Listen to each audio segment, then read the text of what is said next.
You're in the club. Hey, welcome to the Madness Collective. I am Crescent. My co-host is Antoine.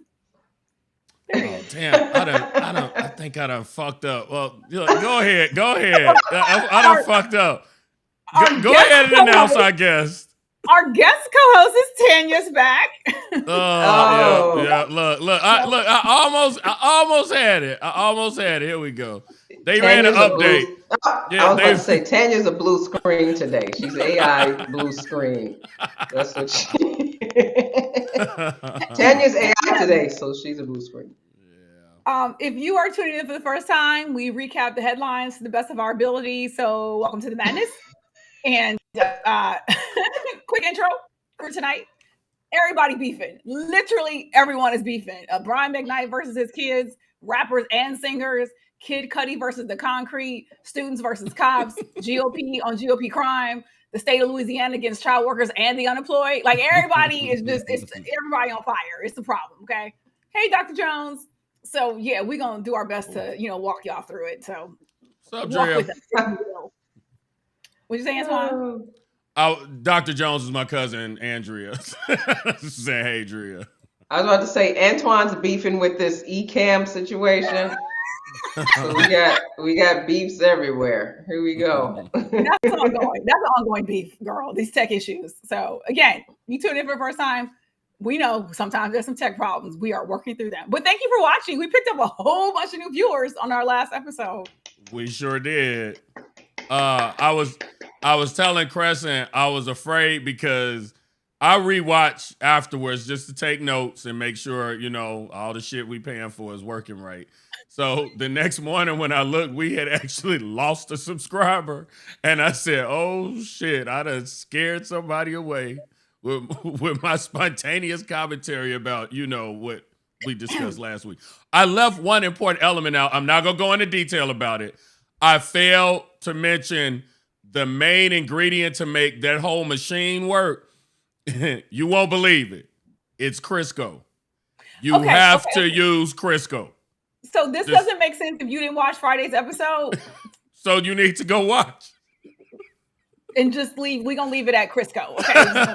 Leave it there for now. I don't want to know, but I don't want to know. I'll figure it out later. Yeah, copious amounts, like tons. I think I said hi, Dion, already. Let's see. Okay, Tanya, welcome to the new format. Yay! We'll All right, see how it works here. We also are trying to keep us better with timing. So, and don't clown me, militia. Okay, y'all know we've been doing not too bad about it. So just it's slowly working in reverse. All right. Oh, also, I have on my Tupac t-shirt. I wish I don't have a t-shirt that says beef on it. So this was basically as close as I could get, because Pac Biggie beef. So this was East Coast, West Coast, 90s style. Got it. Yeah. There's been a lot of commentary on YouTube. Sorry to this man. Rest in peace to this man. I almost touched him at Freaknik. He walked past me. I already told y'all that story. So I've been in close proximity to the nigga, but that's about it. We ain't never had a conversation. But talk about Pop. Yeah, it's so much commentary on YouTube, new commentary about his background and how he was putting on airs for an audience and how who he presented to us was nowhere near who he really was if you really knew him growing up and all this, that, and the other. But it's things being thrown in there about sexuality that's interesting. So me and Preston's face is like, well, the one thing I will say is that I don't know this because it's not really a rabbit hole I'm interested in. I think, I thought we were moving to a place where people were less fascinated about, outing people or finding out after the fact, but clearly we're not, especially, niggas want to know. So, all I'm saying is that I've seen some videos from like some people who I kind of fuck with. So, if it's something you're interested in, the content is there. I'll say this. I've watched a couple of the films and documentaries on him. Mm-hmm. If at a minimum, yes, you see a different Pac versus what presented, to the world, right? The gangster Pac. You see him more sensitive. You see the poet. You definitely see that guy. Yeah. I never saw too much more beyond that, but hey, yeah, I saw Resurrection in the theater, and I will never forget.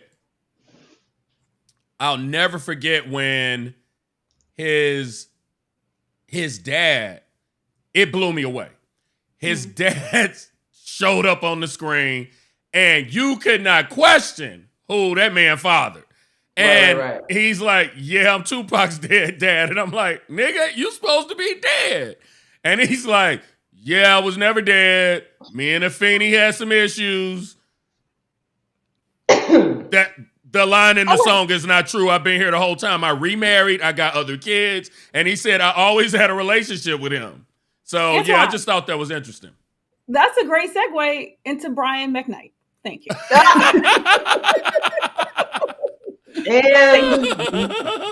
Do I have a crush on mine anytime? Because I'm not dead, nigga. You can call me. Well, somebody needs to cross this nigga with a 2-piece across the dome because I don't understand his behavior. Headline: Brian McKnight's estranged son and ex-wife react after singer calls kids a product of sin. So, IG Live, Brian McKnight was on IG Live, and a fan supported his decision to shit on his 4 oldest kids, which he's been doing for a while now. And so this guy was like, yeah, some families are pure evil. So then Brian McKnight goes, I want to big up my man right here. He gets it, points at the comment. In order to live a life that you love, you have to get rid of the evil and the negativity, even if that evil and negativity is related to you. Here's the thing. I actually hear him on this, but in this instance, he is crazy. So then he says, but another fan chimed in and was like, you disowned your children and had gone against God. Okay, I agree with this. To which Brian McKnight said, I'm sorry, bitch McKnight said, 1, God wasn't talking about children that are the product of sin, which these are his kids. 2, I didn't raise them, their mothers did. 3, know the whole story before quoting the Bible. 4, take your inaccurate negativity off my page and try and be happy. I'm sorry. Tanya's face is hilarious because I'm like, Brian. So that was the first part of this. The second part is one of the kids responded. He said, oh, I'm evil? That's wild. This is the guy who used to make me clean his used condoms out the bathroom at 15 before Lisa got home. That's the dude calling me evil for show. Okay. Then he said, this is the guy who forged signatures on our names, but we're evil. Got it. Also, this is a son who is battling cancer. Okay. And here's the other thing too. He's like, he admitted that we were spoiled beyond belief, but he's like, we working on correcting those flaws. Look, he can address his shit, but you, sir. Okay. Also, the ex-wife Julie, she referred to Brian McKnight as a kid who throws tantrums when the attention is off him. Sounds like a true narcissist to me.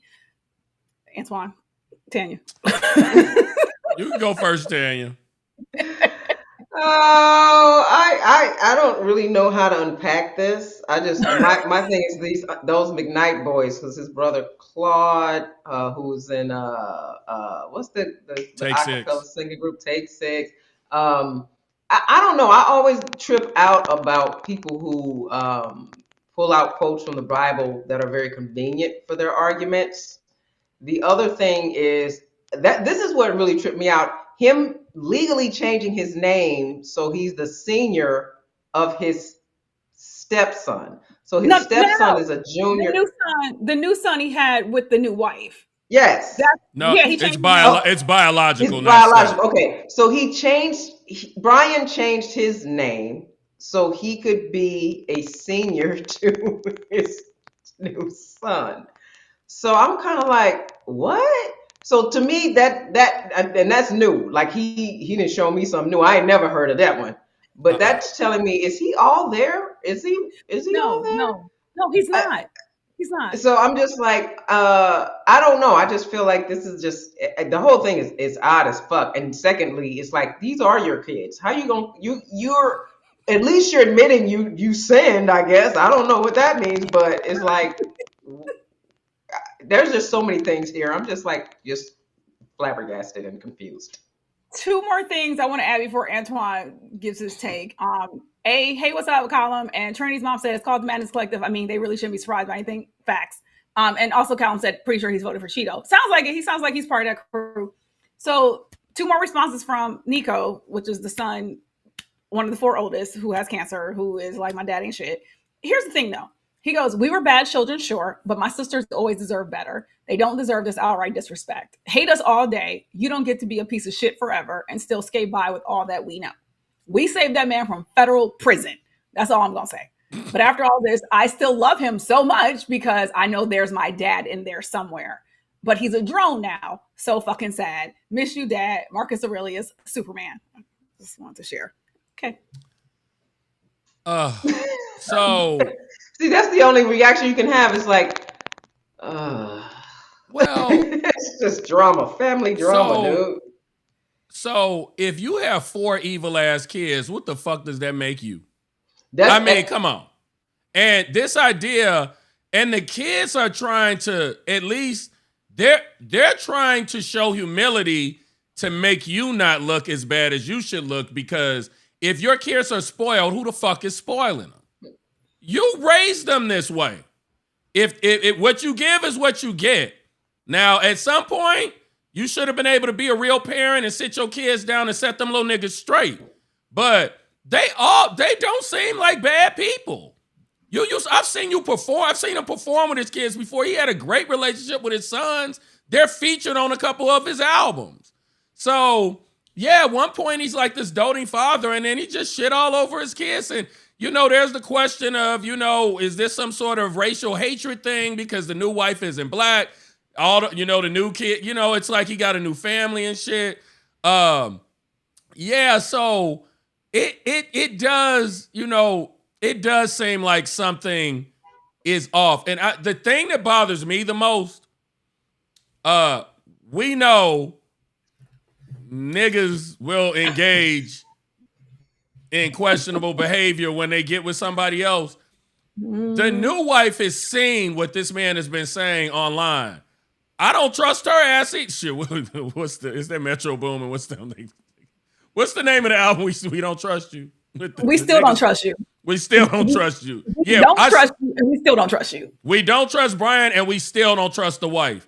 You are with this man. You just had a baby with this man, and you allowing him to go online and disparage the 4 other fucking kids he had before you. That's what I was about to say. You need to set his ass straight.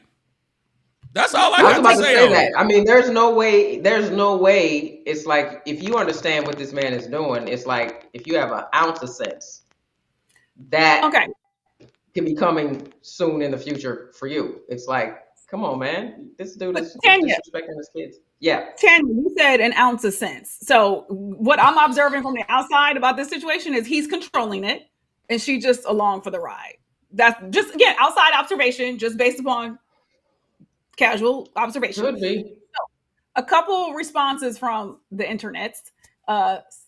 At Racer Studio said, somebody said one thing about Brian McKnight, he don't play about going to hell. He gonna get there one way or another. Oh yeah, I got that over.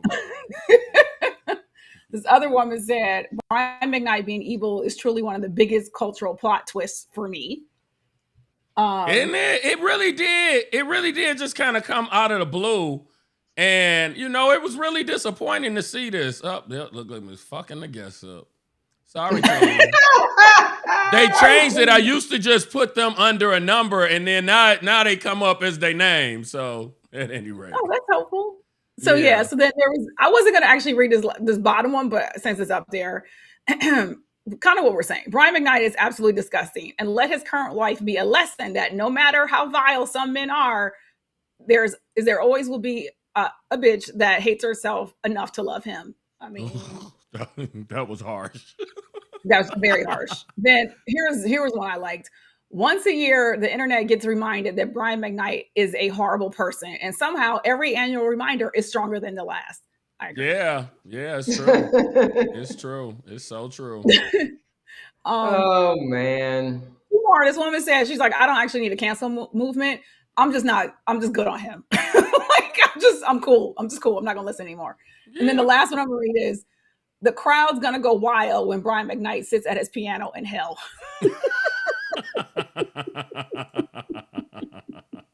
Oh, Brian, there goes that legacy. Girl, and we'll talk about legacy a little bit more when we get to Jill Scott, but I don't want to jump there now because I'm trying to sort of stay on the show flow. Yeah, Trinity's mom said they should have sent him to prison. I mean, not the evil ass sinful kids dry snitching on the nigga. Just dry snitching. This you remember that. It's almost they feel like they saying keep fucking talking and see what happens. The feds will show up at your motherfucking doorstep. Basically, it's like, I mean, they got inside information, and it's like, did you forget who we are? Okay, receipts. Let's try this. The sinful part is really bad. Just because what I really hate about that is because of socioeconomic and historical racist fucking shit. We were plucked from the center of the motherfucking world. We still dealing with the ramifications of what happened to us. So because of socioeconomic problems, we disproportionately have children out of wedlock. We make it work though. Culturally, we do. So for you to make this statement, it's like you shitting on every single mom who was not proposed to, like it's her fault. You fucked these women while you were married. You did that. And now that babies show up, they're products of sin that are unworthy of love and attention because you stepped out on your wife. It's like, nigga, we talked about fuck boys. He's ultimate as well.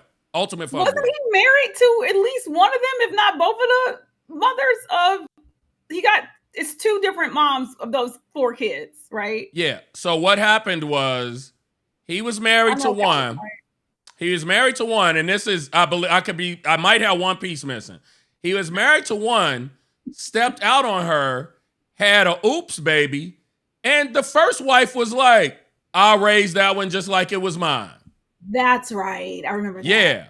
I believe there's 4, and I don't know I think he has 2 sons and 2 daughters. So yes. I don't know, because I think that last daughter is the one that sued him and won.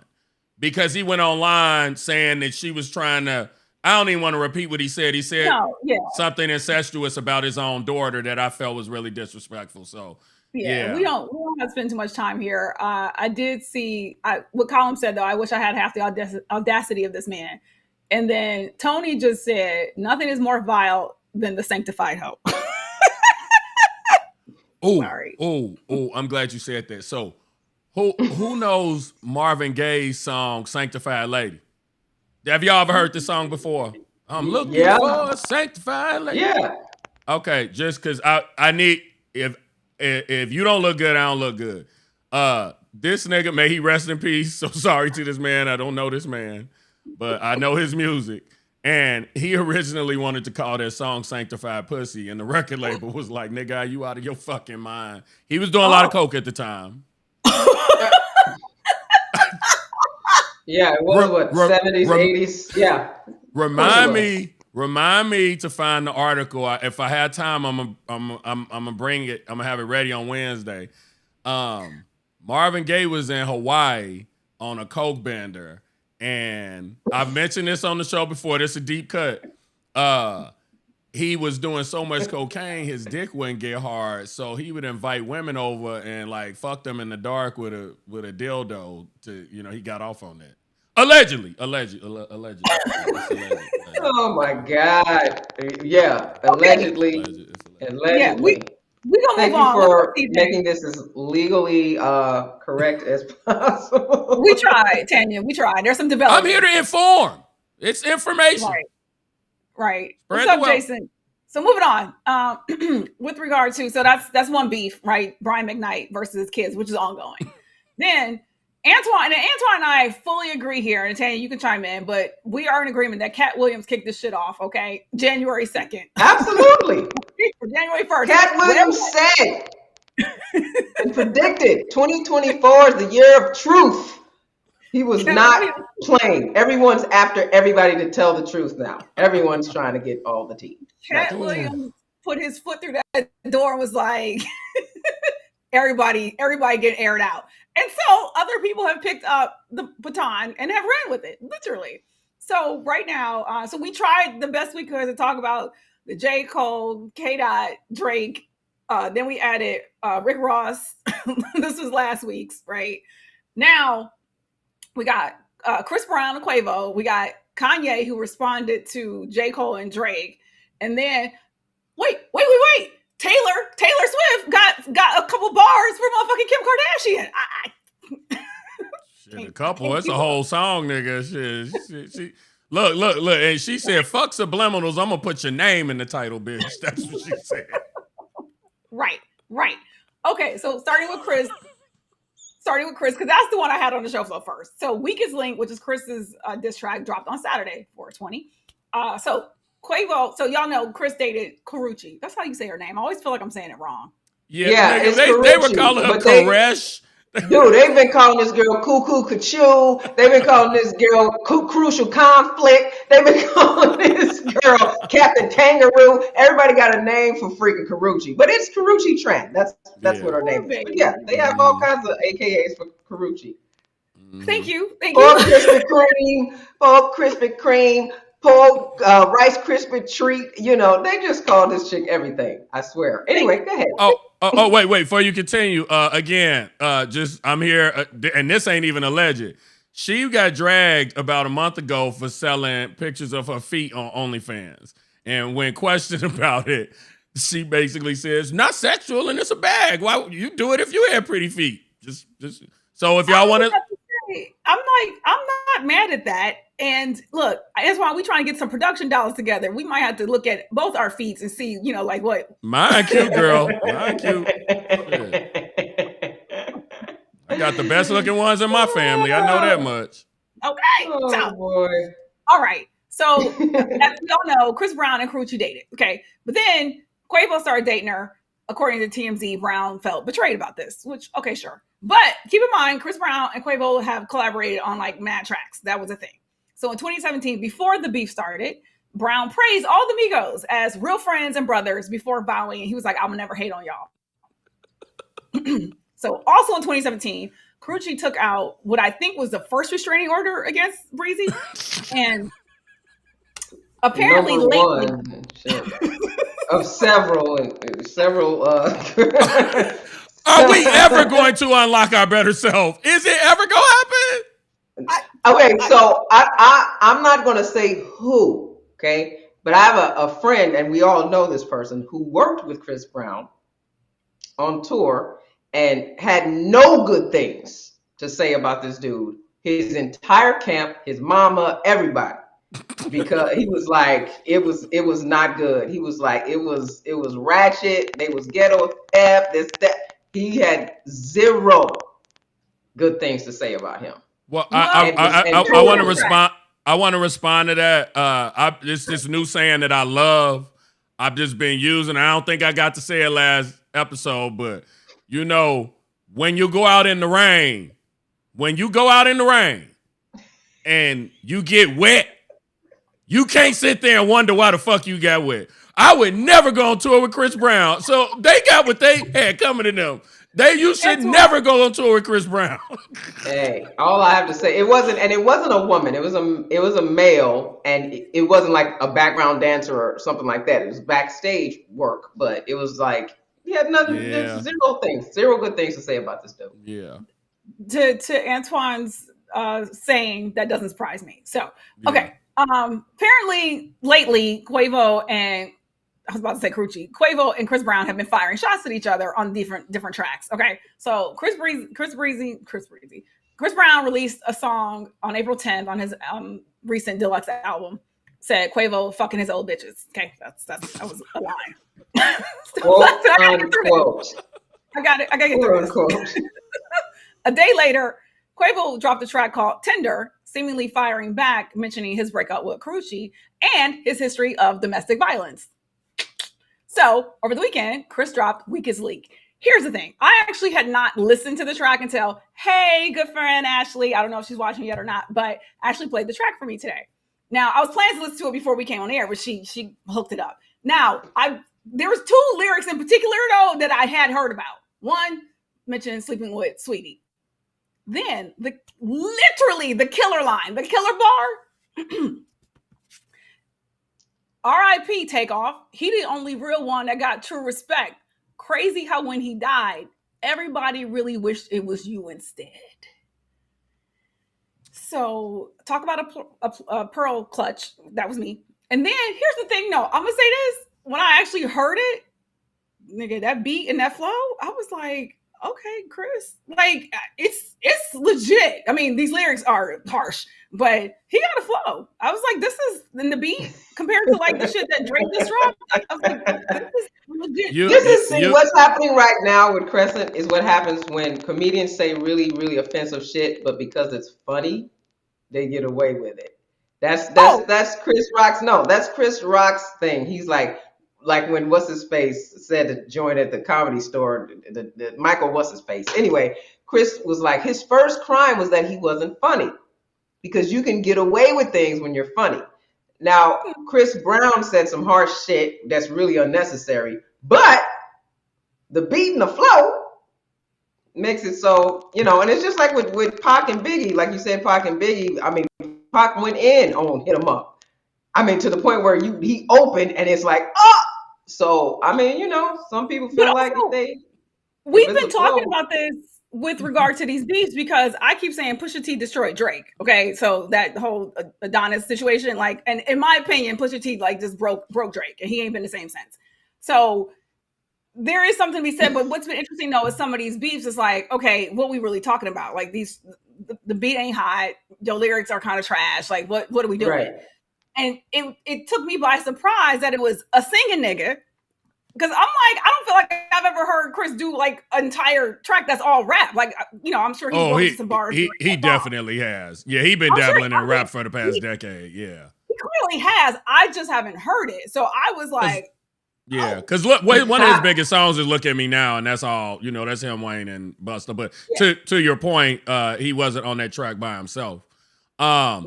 I think it's funny. It's funny with like black culture can be so fucking confusing, because a lot of us are gonna say this is bad for the culture, but it depends on who the target is and who's the aggressor. Because you get what I'm saying. The street niggas are going to just say whatever the fuck they want to say.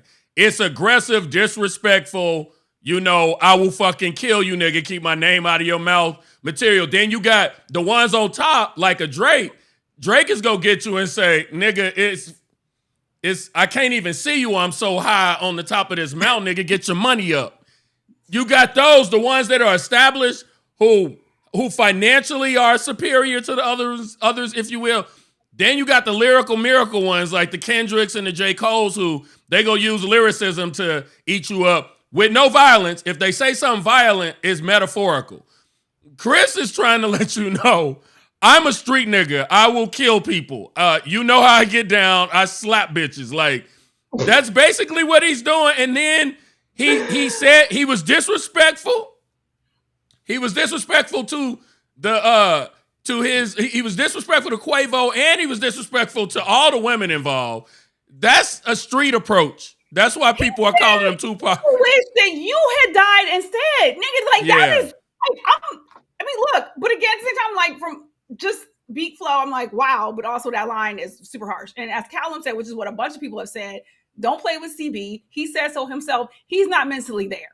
Okay, he is absolutely not. That's and then other people kept saying, here's the funny part. People kept saying, you don't fuck with a crackhead.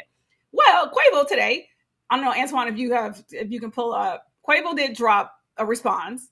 And This is how I came across it, because I checked Twitter before we started. Is that the Ken Barbie one? It's the one right before that one. Okay. The Keith on X. Yes. Okay. And what I saw was crackhead Michael Jackson trending. And I was like, that has to be in relation to fucking Chris Brown. That's terrible. So Quavo responds to Chris Brown, another disc featuring Takeoff called Over Hoes and Bitches. I'm going to try and read this just as I'm seeing it. Okay. Little bitch come dance battle with my Draco. You've been fucked up your bag when you punch Rhea in the face. Crackhead Michael Jackson. Bitch, you better beat it, nigga. This bullet got your name. Don't ever bring up Takeoff. We got real street. I see your street, light skinned nigga, and I up you one Atlanta street nigga antics. I'm one upping you. I will kill you. Damn, he talking about guns and why Riri catching strays? Oh, not done. You still fucked up about Karuchi. You tried to be a Tiana, but Usher wouldn't let you do it. Why they got Quavo out here going back and forth with a singer that turned to a junkie? Nigga, you ain't been in the trenches. We stomping in the yard. You know how that ended. I can take a model bitch and make a sweetie, nigga. I'm sorry. That was harsh. That was disrespectful. Go to the next tweet. This is the cover for this track. Wait, this is the Ken Barbie one. Scroll down. No, Ken Barbie. Ken Barbie. Okay. Now, mind you, I don't know what the beat is. I don't know how the flow was delivered. I'm just reading lyrics. So the cover for it is. I just caught this. So not only does Quavo refer to Chris as a crackhead Michael Jackson on the latest diss record, but the cover itself is trolling as it references when paparazzi caught Chris with his hand around a woman's neck, seemingly abusing her. He later called it horseplaying. See, this the part I was telling you. These are always the most memorable parts of the beefs at this point because this is the tea. That you can't just have a hot song. You got to drop some tea. Like Chris Brown was like, I was fucking Sweetie the whole time you were with her, making her scream. She was giving me tea on your broke ass. That's some tea. It's the tea. I'm going to say this, though. Now I'm getting nervous. Okay, now I'm getting nervous, okay? Because Biggie and Pac are no longer with us. Jesus, Lord. So do we ever learn when it comes to these things? It's clearly. And people going to eat it up. I mean, the reality is like, a rap beef or whatnot is, classic. That's 30-year-old shit. So I guess not. So then Kanye took some shots at Drake and J. Cole on, he did a Like That remix. And he starts out with like, I got you, K-Dot. I was like, did K-Dot ask you to jump in? But whatever. Also, as we have talked about, J. Cole, as you guys will remember, exited himself from this shit. We clowned him. How he's a genius. He knew. He was like, I don't want no part. He's like, I know what's coming. I do not want to participate in this fuckery. You know what? I celebrate you. You way smart. You were smart already. But you the smartest nigga in all of this, in my opinion. Because you exited left. Woo. As a reminder, J. Cole dropped this to K-Dot, to Kendrick. And by Monday, that was on a Friday. By Monday, he was apologizing. He was like, I'm A, I'm sorry. B, I'm out. It's off the platform. Oh, also, there's a guy that Kanye mentions on his verse that is the head of Universal Music Group. Full disclosure, I got this information from Lovely T. Every now and again, I'm still a tea sipper. Still the best theme song out of all the black YouTubers. Still the best one out there. But at any rate, she was saying that there's a guy that runs Universal Music Group that Kanye references in his verse on here. Okay. And it's such a, you got to dig deep for it. He basically alludes to Drake being a slave to the head of Universal Music Group because they're the ones that Drake signed that almost $400 million deal with a few years ago. And basically saying you his bitch at this point because they paid you all that money, which I thought was interesting. And he also made a line about J. Cole's music putting bitches to sleep, putting pussies to sleep, I think, on the record. Basically saying his music is kind of boring, I guess. But this song, I mentioned that because this song has been removed from all streaming platforms. The remix with Kanye, because she was alluding to the possibility that Drake, they spent $400 million on this nigga. You not finna just be out here hopping on unofficial remixes and streaming this shit. So, that could be why it's been removed. I wasn't sure because I heard it on YouTube. But the article that I read said that it hadn't been released on any streaming. But what you're saying makes sense. It's not on YouTube. It has been removed from YouTube. I just listened to it. Wait, how long ago? Before we started. Oh, no, that's fine. It's whatever the official platform that it was released on, it was removed there. You know, it's hard. You probably heard it on an unofficial platform. But the original platform it was on. What do you know whose YouTube channel it was you saw it on? Yeah, somebody downloaded it and uploaded it, but the original one is gone. Because here's the reason. There's the last thing I want to say about it, and we can move on from them. Is one of the lines is should never let me get money again. On my Cat Williams when y'all get funny again. So the fact that he mentioned Cat Williams, and again, Cat Williams is the one that kicked all this off. I just wanted to point that out. Right. So that was them. Oh, sorry. And I think I said this before, but I'll repeat it. Was actually surprised at the beat and the flow. I was like, okay, I forgot you actually talented because you're fucking insane. So I forget. I forget. You know, he makes good music. I mean, like, you know, and also remember hit miss. Yes. Now. Also remember when you really have a bone to pick with a nigga and it goes back far enough and it involves who you've been fucking in the industry, it gives you a lot of latitude when you are ready to really step up and trash a motherfucker. And that's what happened here. And he stands out because he's not considered a rapper. So you talking about Chris?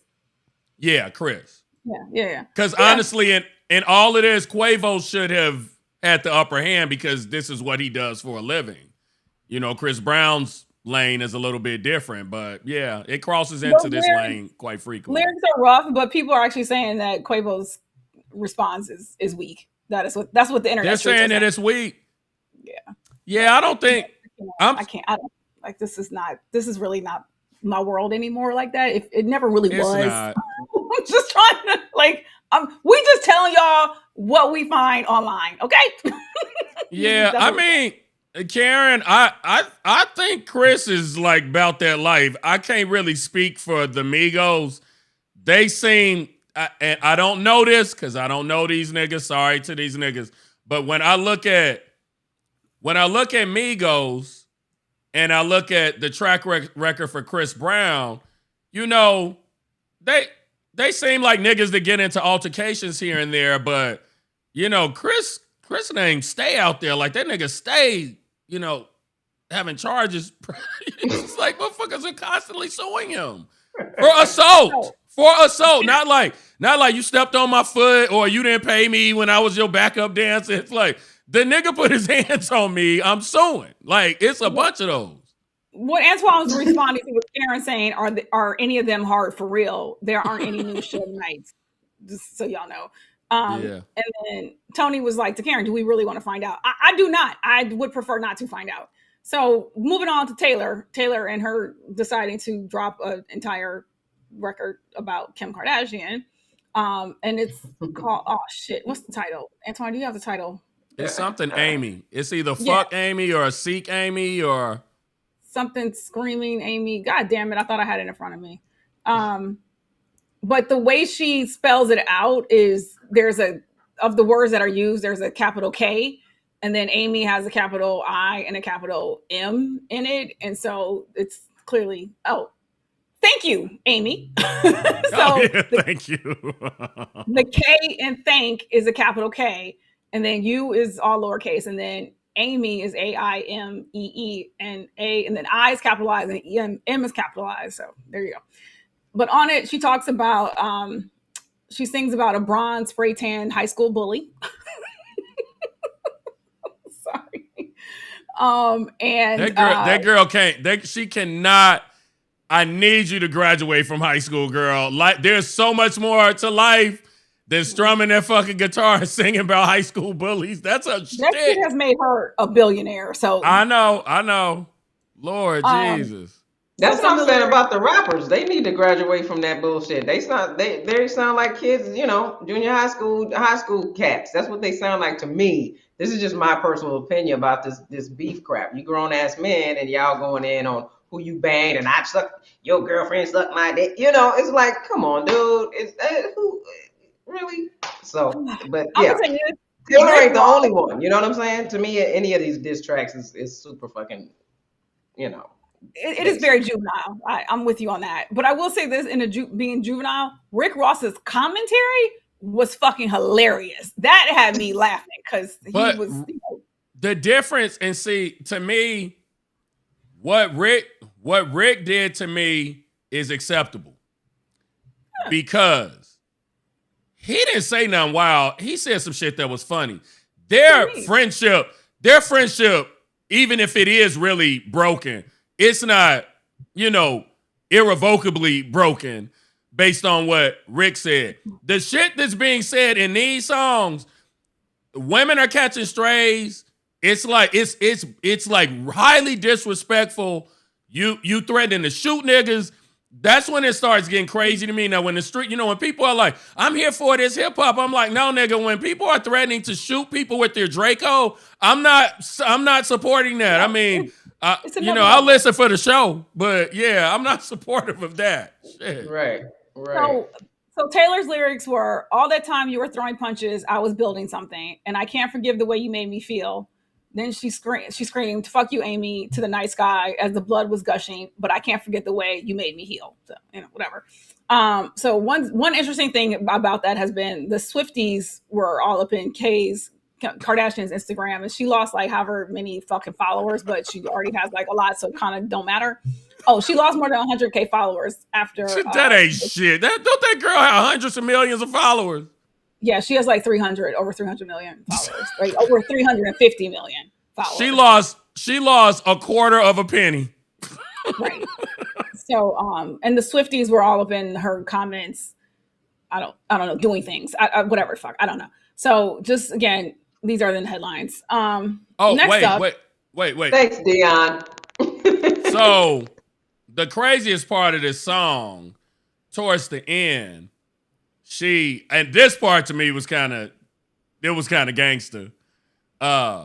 She says, so when you sitting at home and one of your kids comes in, dancing to one of my newest songs, and you hear that shit, just between me and you, I'm fucking talking about you in that song. And this allegedly is in reference to North did a TikTok while Kim was sitting there to a Taylor Swift song, because she can't tell all North's friends fuck with Taylor Swift. All North's friends fuck with Taylor Swift, so they can't stop North from listening to Taylor Swift. I'm sure she's a Swiftie. So, that was the part I thought was a little gangster, but. No, I thank you for mentioning that. I forgot about that part because I'm trying to move us along. I'm trying. Okay. So next up, Jill Scott. So Jill Scott was out in these Twitter streets praising Chris Brown, which took a lot of people. A lot of people didn't appreciate that. So her initial tweet was, at Chris Brown is amazing. How does anybody sing like that? Dance, look, act, rap like that? Beyond gifted. It appears exceptional people have to go through exceptional fire. There's nothing to debate. Okay. So then, of course, people were like, Miss Jill, I think the women he abused would disagree. And I may be a little bit out of sequence. And she said this, look, this is Jill responding to some of the comments. Look, years of prayer, therapy, self-reflection, and making every effort to keep my feet on the ground has made me compassionate for other human beings. People go through shit and do terrible shit. We say we believe in God, pray for enlightenment. We are a living testimony. Right. So that was next. Then that's when someone said, I think women he's abused would disagree. Then she says this, I doubt it. My mother's ex-husband was a mean, violent human, and he could lay foundation better than anyone in my city. What he did with cement was awe-inspiring. We got away. He got a raise and praise for his ability. God dealt with the rest. She should have just ate her food.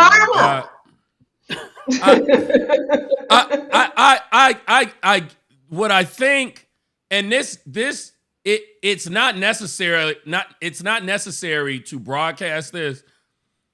It is okay to listen to a musical artist who has engaged in fuckery. Because if you remove everybody from your fucking library who has been found either posthumously or while they were alive, if you remove everybody, you're going to have a problem. It's a lot of problematic musicians out there. So that being said, the thing that's strange about this is Chris Brown has been thriving all this time. Now, his past fuckery, you know, it has always come back to haunt him because he leaves breadcrumbs that continue to lead back to the first incident that we were aware of. Crescent and I did an episode, I don't know how long ago. It's been since we've been back because he stays in the media. Well, we read off the things he's been convicted of, the things he's been accused of. And again, look back. At one point, he was in, I think it was a rehab facility, and the nigga threw a rock through his own mama's window on her car. This is not made up. This is not alleged. This shit happened.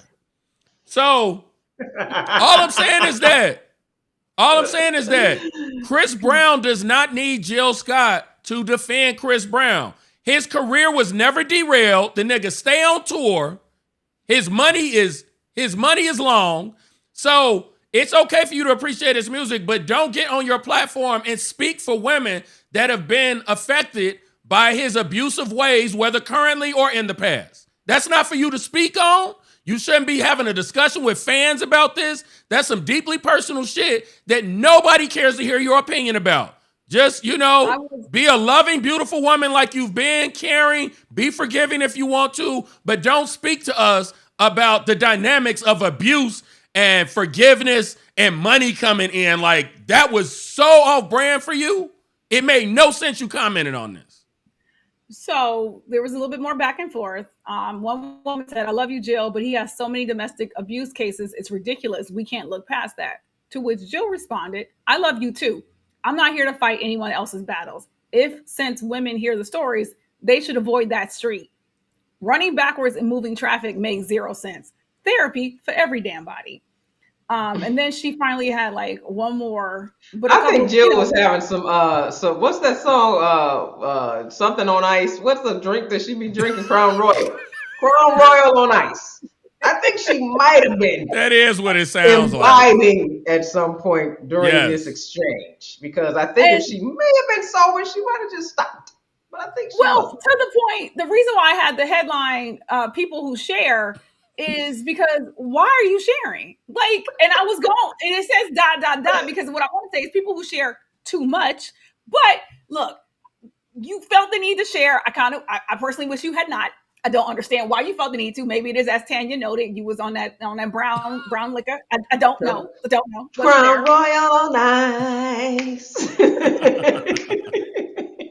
That's the joint. I love that song. The most recent tweet, which I think she was calling herself probably wrapping this up, she said, walked away, came back, Googled, read tweets, listened to friends, and considered the state of us as a whole. Some commonly with love. In parentheses, you gave me perspective to consider and directive. Thank you. In parentheses, some of you only want the highs of war. You may have your war. You know what? It gets on my fucking nerves when they do this. You spoke real clearly on how you felt about how women responded to his abuse. It wasn't none of this backpedaling, pussy popping, speaking in fucking diatribes and all this fucking vague ambiguities about walking backwards and therapy and shit. You spoke real clearly on that. But when you were taking the task for what you fucking said, you want to unleash a whole bunch of mumbo jumbo. Just don't speak on it. Just don't speak on it. What's up? Lisa's in the chat. She was drunk, Antoine. We established that the woman was drinking, haven't we? You're getting in the way of what I'm drinking. Right. Hey, Lisa. Neff's in the chat. And CJ's comment, Kristen said, or maybe we could just be silent. I saw that one. That was hilarious. That's a good one. That's a good one. It's like, here, we just gonna play your song for you right here. They had the whole meme. I saw that. And on that note, moving on. So Coachella was the last couple weekends. We really had not commented on it because really no one in my orbit is paying attention to Coachella. If Beyonce ain't there, I kind of really don't really care. So But other people there, Tyler the Creator was the headliner, Lil Uzi Vert. So Lil Uzi Vert is he explores. He's an artist, right? He's a creative. Antoine, I don't know if you want to pull up some imagery. Tanya's face. So he was trending because I don't think you guys. I don't think you. I'm going to say what you think I'm going to say, but go ahead. No, I don't know because R&B for me, hey, he grown as young man ish, whatever. I don't know, and he's expressing himself. So this was the outfit. And you know what he looks like? He looks like one of those characters from The Wiz, the movie. You know how they had the ones that was riding motorcycles with the big, rubber thing, the monkeys who was after the Dorothy. Yeah, he looks like one of them. Anyway, sorry, go ahead. Why does this show always devolve into calling niggas something adjacent to actual primates? Y'all have to stop. Sorry, it was the guys on the motor. Anyway, look, sometimes it fits. Wait, Antoine, wait before you keep going. So he wore a red leather crop shirt with red skinny jeans and white sneakers. She accessorized with long lace white socks, socks, matching red nails, and a Birkin. It says a handbag. You better expose the motherfucking Birkin. I think we do have a picture of him with his Birkin. Yeah, there it is. Here's the Birkin. There it is. Is that a Himalaya? Is that a Himalaya Birkin? Y'all know how much the motherfuckers cost? Yeah, we know. Wait, yeah. Y'all done seen them Yamava ads, them Yamava billboards saying, "Come to Yamava Casino. We are raffling off a fucking Himalayan Birkin." I've seen those. I don't know shit about handbags, but I know that bag costs a bag. That bag costs a bag. Right. Yeah. So when I see B for Birkin, my eyes go elsewhere because I'm like, it ain't. I'm not. A bitch trying to figure out how to come up on a house. Okay. So right. I don't have time to think about a motherfucking Birkin. So then, when you guys were saying who he kind of resembles, Fifth Element, Chris Tucker. Remember that outfit? Yeah. So I think this was his outfit for the first weekend. It is. There you go. So, people online had commentary about it. It is what it is. We moving on. Wait. Before we leave Uzi, just real quick. Okay. I'm fascinated by this shit. So, because the part we have not mentioned is that the first night he performed, this nigga just started voguing at one point and literally leapt in the air. And you know how these was that the half split? Yeah, he came out with the split, and then at one point he jumped in the air and hit the ground. You know, you pose when you hit the ground. I don't know how these niggas do it. I don't know how they doing this without becoming concussed. But because remember the main one that on the Renaissance tour was Honey Dijon, the tiny gay dude. Honey Balenciaga. I said Dijon. I meant Balenciaga. I'm a huge fan of Honey Balenciaga. I'm thinking of the house music singer. I'm sorry. Yeah, I remember Honey, but that last name didn't translate. Honey Balenciaga. Honey Balenciaga. So Beyonce features Honey Balenciaga, all throughout the Renaissance tour because Honey know what the fuck he doing. So but voguing has for the most part been relegated to the gay community, and some women embrace it. Tiana Taylor embraces it. So does Megan Thee Stallion. So it's unusual to see someone like Uzi doing it, but Uzi, like 2 years ago, decided that he was non-binary. You refer to Uzi now as they and them and their. In the whole article, that's what the article said. So yeah, and I feel like personally it's been done. I mean, we all know who gender bended back in the 60s, 70s, 80s, 90s. So we all know artists who have crossed those lines. So when I saw it, I was just like, okay, and what's the difference between this and David Bowie, Prince, freaking George Michael? Boy George. What's the difference? It's the key is that he's a rapper. That's the biggest difference. They don't do that. So yeah, it's atypical. It's atypical for rappers, but the thing is because I don't know if he's still dating JT from the City Girls or not, or formerly the City Girl. Allegedly, yes, they are. Yeah, I'm pretty sure they're still together. So what's interesting is he changed his pronouns. And then he's still dating JT. And when people started questioning his sexuality, he released a song basically saying, why would you call me gay? I fuck bitches. I fuck them raw. I fuck them with rubbers. It's a nasty ass song. So it's just interesting. And then you also have Young Thug who wears dresses. And at one point I saw Young Thug in a recording studio with his babes, his fans, he calls them his babes. And there was gay porn playing on the screen. I don't understand. I don't understand. Maybe it's not for me to understand. The flying monkeys. Thanks, Neff. Antoine does not like us referring to black people as animals. So, well, I mean, but that's what they were. It is. That's the name of the characters. I mean, we just do it too much on this show because I swear, don't nobody mention a Manchichi for at least 2 episodes. No, fuck that. Candace Owens still look like a Manchichi, and she gonna get this work and this smoke every single time. Because she not for us. She not for the community. Remember. Yeah, remember Cressa said it. Remember Cressa said that shit. Don't come for me, nigga. Harvard did it. Harvard said that shit. I ain't scared of Candace Owens. Yeah, so, but at any rate, it's this new thing that I find interesting.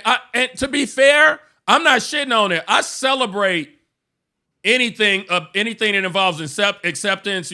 Bringing new things into a genre that says this don't belong here. But it's a little confusing. But I'm not mad about it. I'm not upset about it. Okay, it is 7:56. I want to get through the rest of these.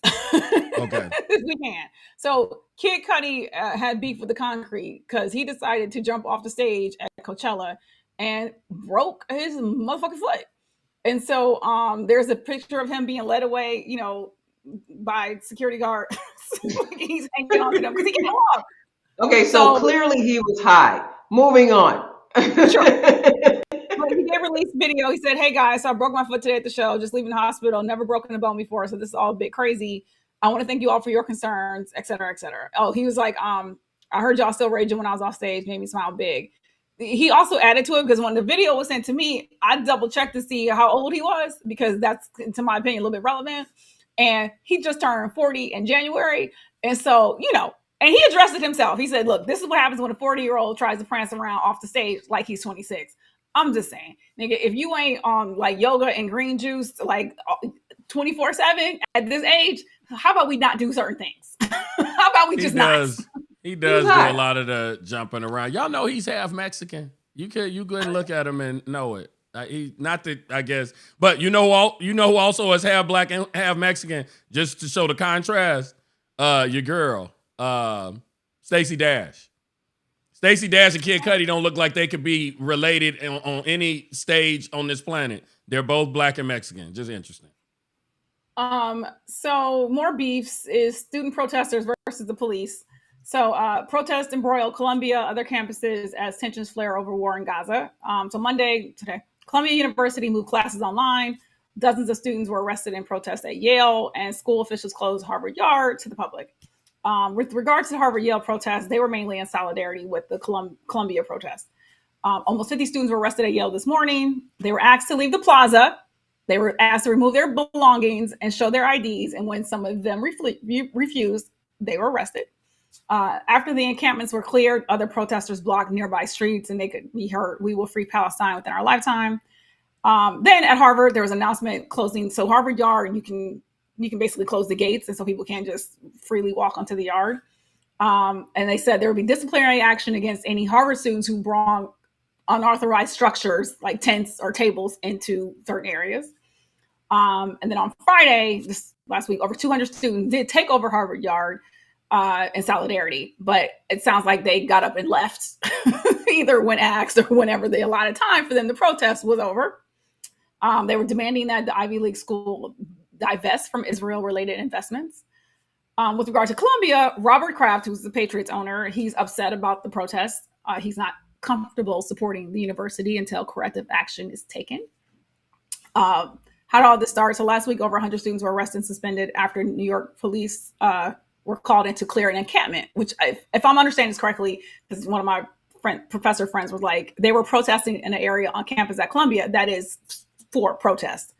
So it was the Gaza Solidarity Encampment. And it was set up by Columbia University's Apartheid Divest, which is a coalition of student organizations calling for the school to divest all economic and academic states in Israel. So the campus was closed to those without student IDs. I'm gonna come back to Robert Kraft in a second. So one student's perspective is this. He was like, look, I'm actually taking issue with the university's messaging that the students and the encampment were disrupting his studies. He's like, honestly, the closed gates and ID checkpoints are a bigger hassle, to be honest with you. Mm-hmm. He's like, it's gotten too dystopian. He's like, now we need to defend the right to protest. In addition, faculty members and even the governor, similar sentiment. They're, basically it's like, look, we are concerned about Jewish students and faculty and staff feeling protected. At the same time, peaceful protest is what our country is founded on. And she's against the oppression of any people. So she does consider herself pro-Palestine. At the same time, she's concerned about the safety of Jewish students and faculty. Also, governor said the same thing. Need to ensure students and faculty have the right to peacefully protest while also upholding human rights laws.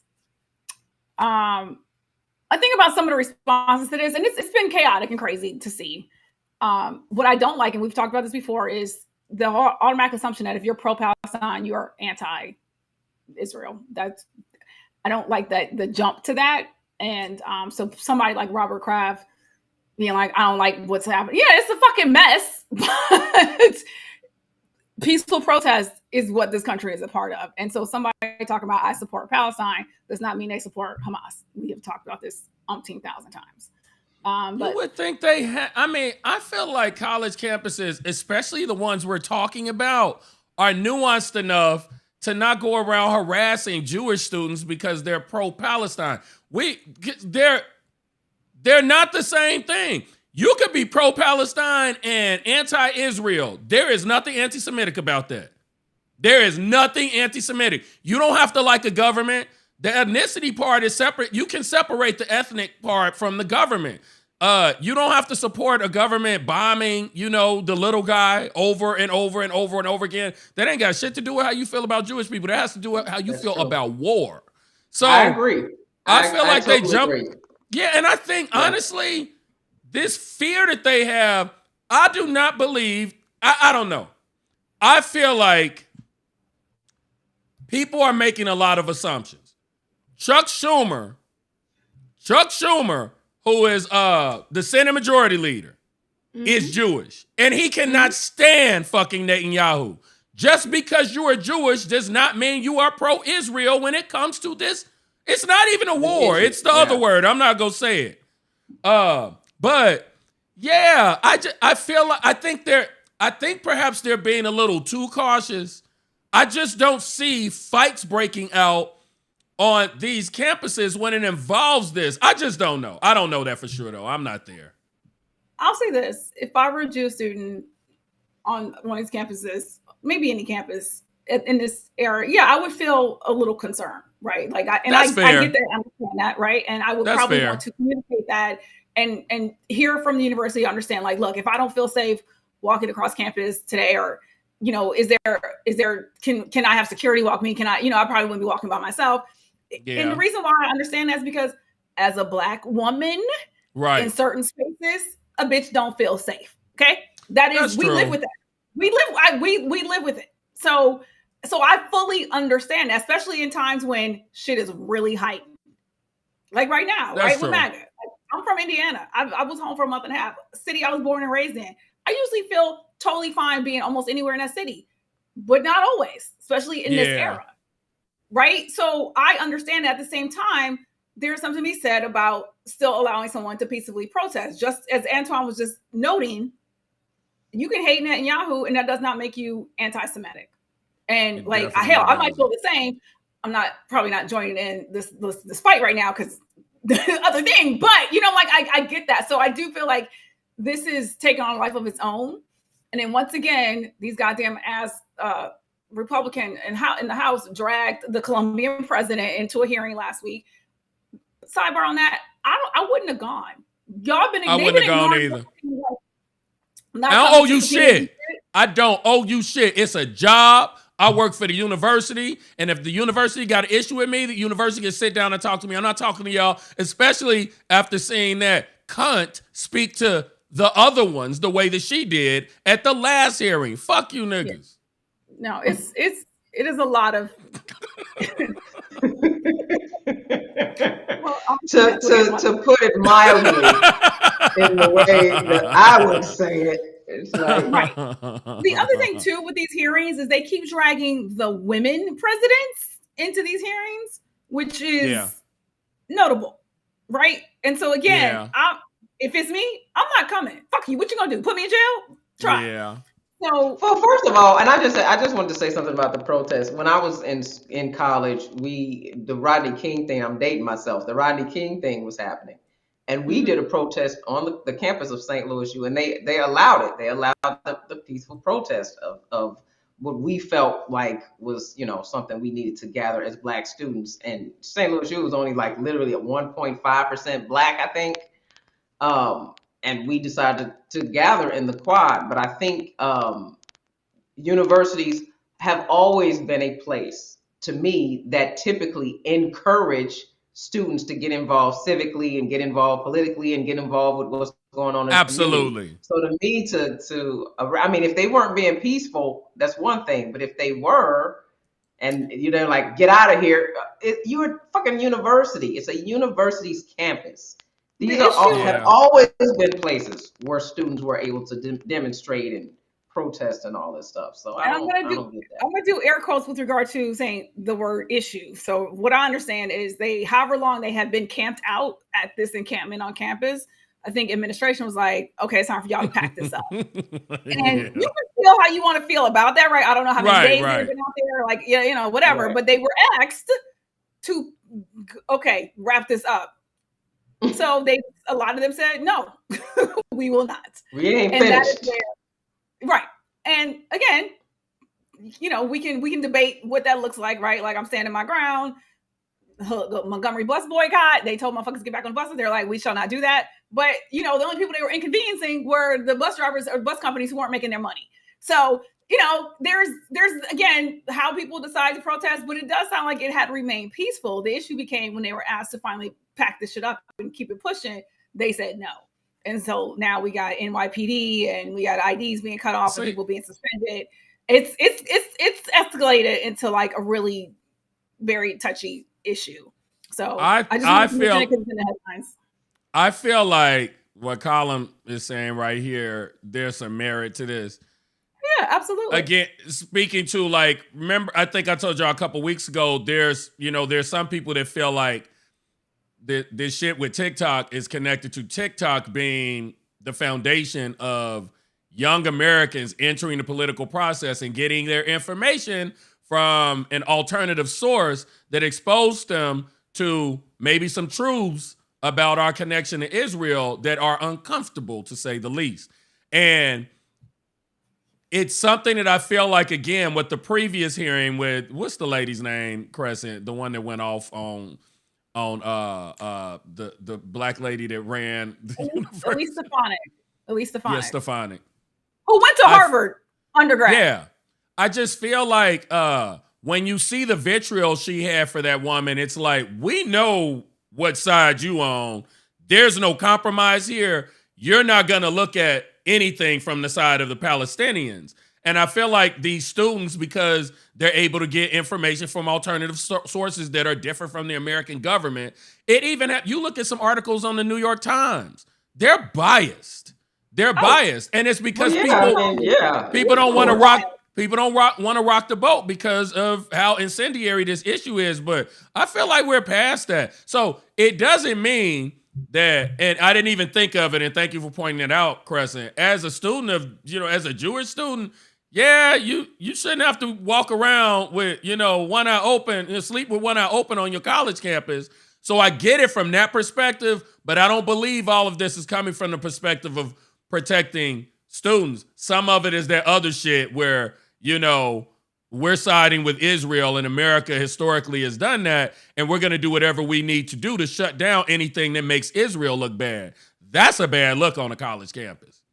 But what is getting more so blown out of proportion is the I'm gonna actually go ahead and say isolated anti-Semitic, commentary, right? Like the guy who was talking about kill Jewish people, I think at Cornell, right? Like, so those moments are what are being blown up. And I'm not saying they should not be, but that should not be conflated with a peaceful protest being pro-Palestine. Right. Those things are not the same. And that They're is not. what I'm struggling with. So we are going to keep pushing. The next headline was, Louisiana lawmakers vote to remove lunch breaks for child workers and cut unemployment benefits. So again, in terms of beef, it's Louisiana, state of Louisiana, saying fuck them kids. Well, let me say this. This is what I got from this. So everybody's saying child workers. What they mean are minors, and these are high school students in fast food. In essence. Thank you for clearing that up, because I wasn't clear on it. These are not little kids in a factory like World War II. These are like that's what the fuck they made it sound like, though. Yeah, I didn't like that. I'm like, can y'all give an age range? Give an age range, because you can start. Like. You get a permit at 15, so 15 to 17. They're young adults working in fast food for the most part, or some of these retail stores. And what they're saying is, and as somebody who worked in fast food. It's like you're talking about, a 6-hour shift, and by state law, you have to give them 20 minutes, 30, 15, whatever. And they're saying, cut that out so they can work this full shift straight through, this full 6 hours, and then make their money and not have to take these breaks or whatnot. So it's not exactly as it's reading in this headline. It's child workers. It's teenagers working in, these fast foods and retail jobs. That I'm gonna go ahead and say, and it's still fucked up, because the push has been right to they keep trying to lower the age at which they can bring young adults, teenagers into work. Right, they are also trying to do away with the number of hours. That's why you're hearing about these kids working overnight. They're trying to say they don't actually have to be in school. And if this was coming from, I'm not even gonna go there, because I don't trust Republicans. I'm like, this is all because I don't trust capitalism. This is all to take advantage of people who need to fucking put a roof over their heads. Right. And, close. I mean, it would never happen in the state of California. That's for sure. That's for damn sure. Not. It wouldn't happen in this state, but you see that it's a southern state, and you see that it's one of the poorer states. And exactly. And where employers, the ownership class, is given a lot more leeway as opposed to the working class. So that's the issue. And it would never happen in New York or California, period. No. So but that's exactly what it is the ownership class is like, we need to squeeze even more money out of you poor motherfuckers who need these bullshit ass, I don't say bullshit ass jobs, but these low wage ass jobs, right? And so I guarantee they adhere to the federal minimum wage as well. A lot of companies move to the South so they can pay people $7.45 fucking cents. The shit ain't moved since 2009, and we all know all our rents done went up since 2009. So yeah, it's terrible. It's terrible. And so, and what Colin was saying, what I was going to get to, he says the low voter turnout handed Jeff Landry the governor's office, and the legislature gave the GOP a supermajority. And so now, teenagers about to lose their little 15-minute, as Tanya said, 20-minute, at the most 30-minute break, right? Yeah. Also, they're voting to cut unemployment benefits. So again, part of a push by Republicans to remove constraints on employers and reduce aid for injured and unemployed workers. Like, was it Sinclair, The Jungle? Like, motherfuckers is really trying to take us back to the motherfucking Gilded Age, where you had no protections. And so we fought all these fights to get these protections in place, to get a 40-hour work week. And Republicans, goddamn, employer class is like, yeah, fuck that. They're super, and they're also super anti-union there. So that's a big part of it. As a member of two unions, used to be three, now it's two. Anytime employees mobilize and show some kind of power, they're going to have an issue, and that really is the ownership class just running those states. And it's getting worse. It's getting, that divide between ownership and those who work and all that and do most of the paying, living, dying, and whatnot in the community is just getting bigger in those states. Yeah. And they're not voting. They're not voting. Their voters, the voting is being suppressed. So it's a vicious cycle there. That's why so many people are leaving those states. Well, you know what I hate? what I hate is what I was reading the article, and I could have been wrong, but when I was in high school, I took a basic class on programming. And one thing you have to do when you're writing a computer program in the code, you're doing a whole lot of if, then, else statements. And that was how this worked. It was like, if a part of our economy hits a particular roadblock, then you only get 12 weeks of unemployment. If we doing a little better, 2-3% better, we might give you 18. And then it would max out at 20 when currently it's 26. 6 weeks, 26 versus 20, you cutting a fifth of it off. Like, that's significant. It is significant. Yeah. Reading that fucked up ass structure they're trying to put in place, I was like, this is some bullshit. This is y'all trying to like fuck over the worker and act like you're kind of not, but you clearly are. Right? Like, this is not a benefit to them. This is strictly a benefit to you, and y'all keeping more money in y'all coffers so that y'all can go use taxpayer money to build these motherfucking stadiums, Brett Favre, you fucking assholes. So, like, it is ongoing fuck over the unemployed, the low wage worker. It's fuck over the quote unquote lower classes. You're denying people opportunity to even move into the middle class, like, let alone ascend from there. And exactly what you said, all these are incremental steps back to slavery. It also affects, look, and the thing is, some of these white people need to understand, they need y'all to participate in this lower class in order for everything to function properly. So you need to stop voting against your own self-interest, because y'all are definitely in the nigga category. It is not just about racism, it's about classism. And they need that lower class of people to keep the fucking coffers full. Yep. I don't know if anybody besides me watched what's that dang on movie? White Man's Burden? No, it's a series on trying to work the Asian, huh? Oh, I was about to mention watching The Gilded Age, but you're talking about it's Warrior on Prime or Netflix. Anyway, they talk about it's set in the 1800s, and it's the Chinese coming over when they were building the Transcontinental Railroad, the Irish, the rich English ownership class, and how and I suggest everybody watch this damn show, because it's the same themes, but it's set in the 1800s, and it's so immigration, it's workers trying to work, it's the owners trying to pay them as little as possible, using cheap foreign labor to keep the costs down. The workers going at it, the Chinese and the Irish who just want to work going at it. And it's really, really, really interesting, but it's set back when the Chinese were coming to the country and kind of taking over in San Francisco. And so it's everybody needs to watch this, because it's just reminiscent of exactly what's happening today. Exactly. Well, and to that point, which is why I was mentioning the Gilded Age and that's from 1870s to 1890s. So, between the Reconstruction era and Progressive era. And it's the same thing in terms of the start of the unions. And then the second season, that's one of the guys who, the new money guy who has, I think, a steel mill, and they're starting the unions, and it was about to, like, all shit was about to break out, but he went to go visit where they live. And, this is when there's no 40-hour work week. There are no protection whatsoever, right? And they have banded together to shut down all the unions. They're like, this is what we're going to pay people. We all agree nobody's going above this. And what ends up happening is he gives them, like, a little, like, because everybody's about to start firing. Like, the union cats are like, we ain't going nowhere. And the work and the employer, the boss had the cops on his side. So it's like the shit was about to pop off. And then he was like, okay, stop. We're not doing this. And he's like, we're going to give you guys a park. We're going to put a school in, like, where the workers are all posted up, right? And then he gave them a 6-month raise.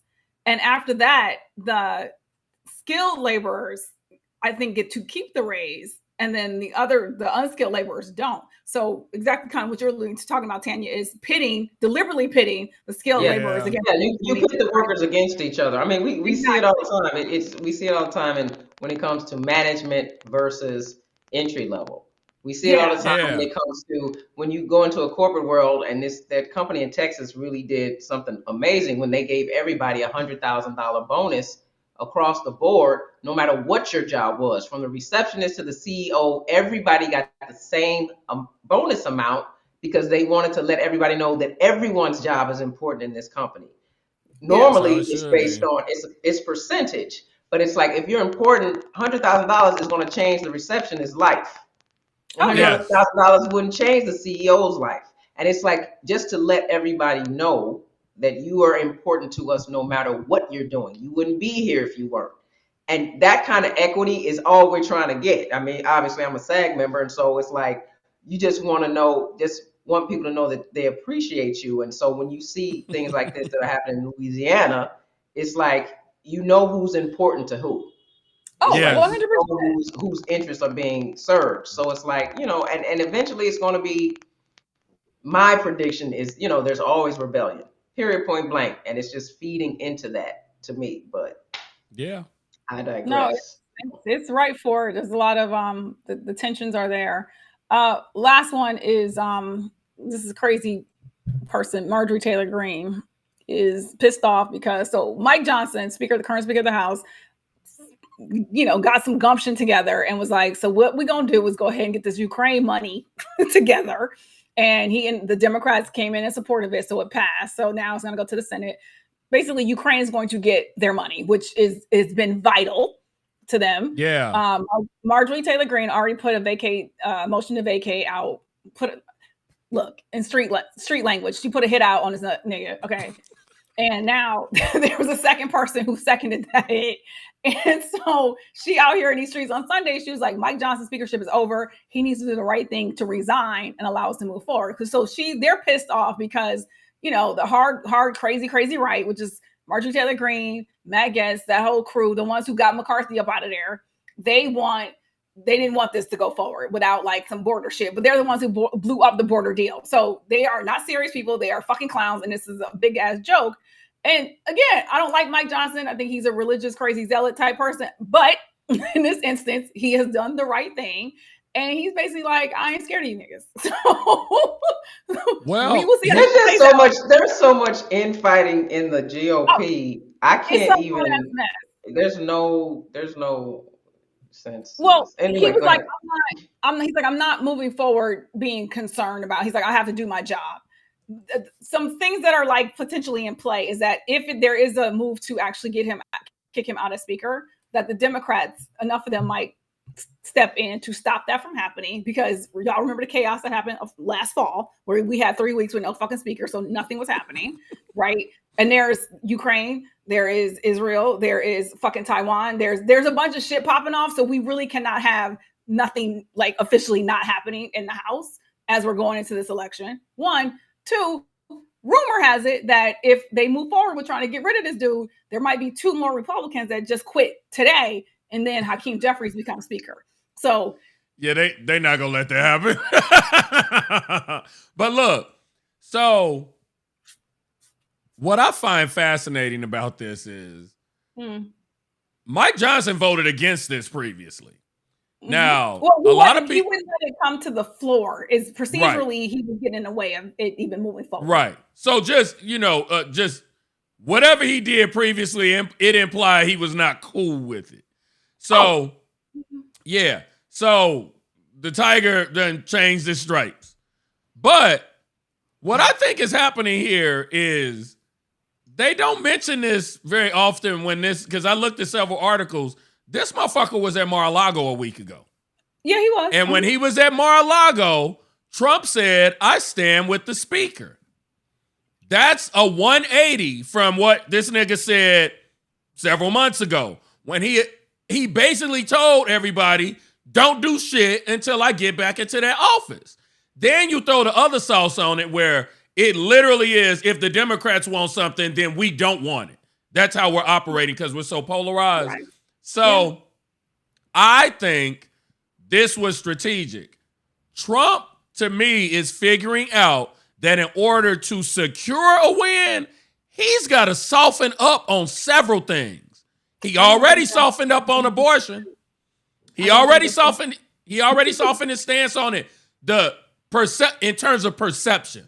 Oh, just leave it to the states. It's like, nigga, do you know what you did with the Supreme Court? Don't act like we forgot about that. But if you're not paying attention, it looks like, oh, he's softening his stance on abortion. Same thing with this. he had a stranglehold on all the Republicans when it came to the Ukraine. He's like, we shouldn't be giving them no fucking money. Let Europe give them more money. Now he has exited the chat. You ain't heard this nigga say shit about this fucking deal because he knew it was gonna happen already, and it makes him look better. I don't dispute that. One thing that I had heard that he wanted was for it to be a loan to Ukraine. That was like the last thing that I heard from him about it. There's other commentary that said that once Iran sent those drones to Israel, that Mike Johnson got a little more scared, if you will. Yeah. Like that shook him a little bit. And so like there were other conversations that were had with him. And it's like, okay. So, and look, honestly, possibly with Trump, possibly. And I think what ended up happening was the more this war progresses, the less Putin can be used as this character that's lauded by a certain demographic of the Republicans. Let's not forget, Trump acts like he loves some Putin. He does not come out and, say that Putin is a piece of shit. He literally acts like he's friends with him. That is not a good look for the election. No, especially with everything that's been happening with the Ukraine. So I think strategically he knows, I got to fall back on this shit. I can't just, keep my heels all the way in the fucking concrete on it. And I think that's what's happening. I think, it's working for him and Mike Johnson. I'll just put a little bit more on this. Is there are Republicans in the House who have already just said, like in interviews, that there are other Republicans who clearly are down with Russia. Marjorie Taylor Greene is one of them motherfuckers. Like they have said that. Like they're clearly like they out here spewing Russian propaganda. So there is, and because Marjorie Taylor Greene was also all up in Trump's ass, this whatever is happening right here, right now is actually super interesting. Not entirely. Yeah, where the fuck do you stand? Where does everybody keeps flip-flopping? It's all over the place. There's no solidarity in that party. It's like y'all can't even decide on this. And your daddy told you to do one thing a week ago, and now he's not giving you no instructions. So it's like, where do y'all stand? Everything is predicated on winning the election. This ain't got shit to do with doing the right thing. That's all that's happening here. Agreed.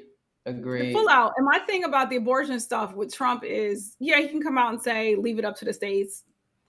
But now you got Arizona out here with 1864 law in the books. And anybody with some sense knows if we fuck around and let your crazy ass back in the White House, there will be a national abortion ban. You can say what the fuck you want to say today, but you're full of shit. So, but to your point, Antoine, you have people who don't pay close attention. So most outwardly, don't. Right. They're like, oh, okay, yeah, we're good. He said leave it up to the states.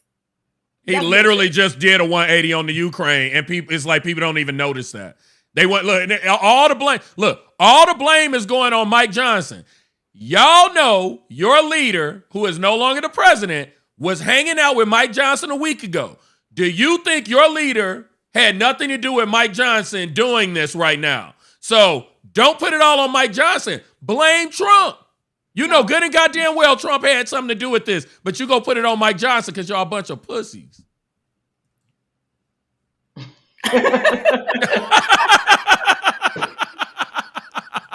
And on that note, like the video. I felt like Tupac there for a minute. Fuck you, Marjorie Taylor Greene, quick to snatch your ugly ass off the streets. Hit him up. Yeah, so on that note, thank you for watching. Like the video. Tanya, thank you for joining us. Thank you. Yes. We missed you. It's been a while. It's been a minute. Mm-hmm. Yes, but right between my projects, I'm about to start one on Monday, and then I got another one. So I'm doing a whole bunch of stuff this week. Niggas are booked. Tanya's in them theater streets. She in them streets doing the things. In them projects. Stay on stage. I stay on stage. Yeah, you guys didn't make it to San Diego, but I'm not salty. Me and Danielle kept trying to figure it out. We're like, okay, what about Sunday at 2? What about Saturday at? They got hectic. And I was like, I had to get out of town, so that's what's up. Well, I'll make sure you hear about the next one. It's but the going next for one longer. is here, right? Isn't it? Or is it Long Beach? Yeah, the I'm doing one thing that's happening downtown, but the one in the summer from July to October is in Topanga Canyon. So Okay, I was like, I knew there was one closer than San Diego. yeah, Yeah. That gives us plenty of time. Yeah. Well, we already know you had a whole 5 weeks for San Diego, but it's all good. I'll make sure you know what's going on. All right.